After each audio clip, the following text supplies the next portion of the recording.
চুল কাটা, দাড়ি কাটা এগুলোর একটা এক্সপিরিয়েন্স অন্য লেভেলে নিয়ে গেছে ঢাকার কিছু সেলুন। তার মধ্যে অন্যতম হচ্ছে হেডশট।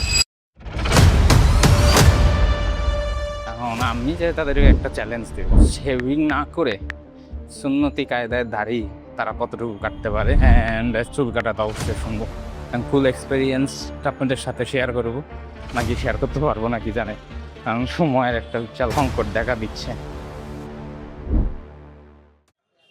এখন রাত বাজে 7টা, আর আমরা হেডশটের বসুন্ধরাতে যে ব্রাঞ্চটা আছে সেই ব্রাঞ্চে যাচ্ছি। এক অন্যরকম বসুন্ধরা, এত মানুষ, এত স্ট্রিট ফুড, যেখানে সেখানে বসে রেস্টুরেন্ট ওপেন করে দিচ্ছে। তাতে এখন তো গার্মেন্টস শিল্পও চলতেছে। আমরা হেডশট করতেছি, ওই হেডশট লাইফস্টাইল সেমন। হেডশটের ভিতরে ঢুকেই একটি কাম মিউজিক চলছে এবং পুরো অ্যাম্বিয়েন্সটা একটু অন্যরকম এবং সুন্দর। তো প্রথমে যে এখানে আপনাকে বুকিং করতে হবে, তো আমি একটা প্যাকেজ সিলেক্ট করলাম যেটার প্রাইস ছিল 2000 টাকা। এর ভিতরে গোল্ড ফেসিয়াল ছিল, লিফ কেয়ার ছিল, আরও অনেক কিছু ছিল আর কি, চুল কাটা, দাড়ি কাটা সহ, ফেসিয়াল সহ। তো এটা আসলে ট্রাই করার জন্য অর্থিত কিনা সেটা আসলে শেষে যেয়ে বলতে পারবো, যে আসলে লোকাল এসি সেলুন বা ভালো সার্ভিস দেওয়ার সেলুনগুলোর সাথে এটার আসলে কতটুকু পার্থক্য। আচ্ছা ভাই, আমার দাড়িটা বুঝছেন, আমি সুন্নতি দাড়ি রাখতেছি, তো সেই হিসাবে আপনাকে কাটতে হবে আর কি, ছোট হবে না, একদম ছোট হয়ে উপরে উঠবে, এদিক দিয়েও ছোট হবে, বাট এখান থেকে ব্লেন্ড হবে অনেক সুন্দর হবে, পিছন থেকেও সেম। এটা হচ্ছে চুল দাড়ি কাটা এবং ফেসিয়াল করার আগের অবস্থা।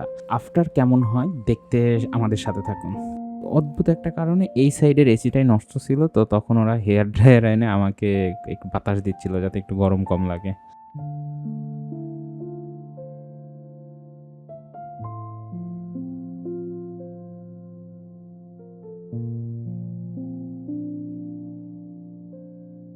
কেবল চুল কাটা শেষ হয়েছে, এখনো ফেসিয়াল বাকি এবং দাড়ির ট্রিমিং বাকি। আপনার আচারি সাহেবের দাড়ি দেখছেন? ওই রকমই হবে শেপ, এই চারপাশ দিয়ে সমান হয়, একটা শেপে সুন্দর চলে আসে, মানে শেপটা দরকার, হালকা ছোট হোক কিন্তু বেশি ছোট হবে না।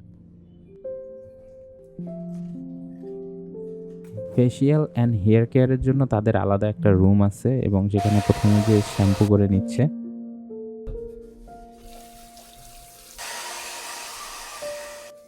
এই পর্যায়ে তাদেরকে জিজ্ঞেস করতে আসলে আমার জন্য কতক্ষণ টাইম আছে, এবং তারা বললো 45 মিনিট সময়ের মধ্যে আমাকে ওরা ফেসিয়াল করবে অ্যান্ড হালকা পাতলা মাসাজ করবে হাতে এবং পায়ে।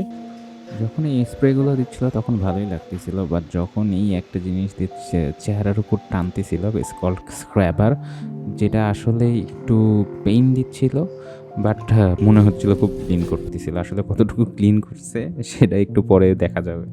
আপনার হাইড্রোফেশিয়াল আর এই ফেশিয়ালের মধ্যে পার্থক্য কি বলতো? হাইড্রোফেশিয়ালে হচ্ছে আপনার পুরোটা ডিপ ক্লিনিং একটা ফেশিয়াল হয়, যেখানে আমরা হাইড্রো মেশিন দিয়ে, এটাই তো হাইড্রো মেশিন না? জি জি, আচ্ছা আচ্ছা হাইড্রো মেশিন দিয়ে বিভিন্ন স্টেপ আমরা ফেশিয়াল করি। আচ্ছা, গোল্ড ফেশিয়াল এটা ইউজ করেন না? হ্যাঁ, এটা হচ্ছে আপনার এটা দিই, তারপরে স্ক্রাবার দিই, আর হচ্ছে বেকিং এটাতে দেন? জি জি। আচ্ছা আচ্ছা, আর ওটাতে এক্সট্রা আর দুইটা থাকে? এক্সট্রা দুটো থাকে, তার মধ্যে আপনার প্যাক থাকে। আচ্ছা আচ্ছা, মানে মূলত মেশিনের থেকে আপনার প্যাকের ইয়াটা বেশি আর কি। মাসাজ, ফেসিয়াল অ্যান্ড হেয়ার কেয়ারের পর যখন বের হচ্ছে আমার মানে এত ঘুম ধরে আসছে, কিন্তু ঘুমাইতে পারিনি ঠিক মতো। So it was relaxing and দেখা যাচ্ছে আফটার অ্যান্ড বিফোর আসলে কতটুকু ডিফারেন্স ক্রিয়েট করে। ফুল সার্ভিসটা নেওয়ার পর আমি যেটা মনে করতেছি যে আসলে এখানে আপনি আলাদা আলাদা সার্ভিস নিয়ে আর প্যাকেজে নেন, দেখে মনে হবে যে আপনি ডিসকাউন্টেড পাচ্ছেন, বাট আই থিঙ্ক আপনার অলওয়েজ আলাদা আলাদা সেপারেট সার্ভিস নেওয়া উইল বি বেটার।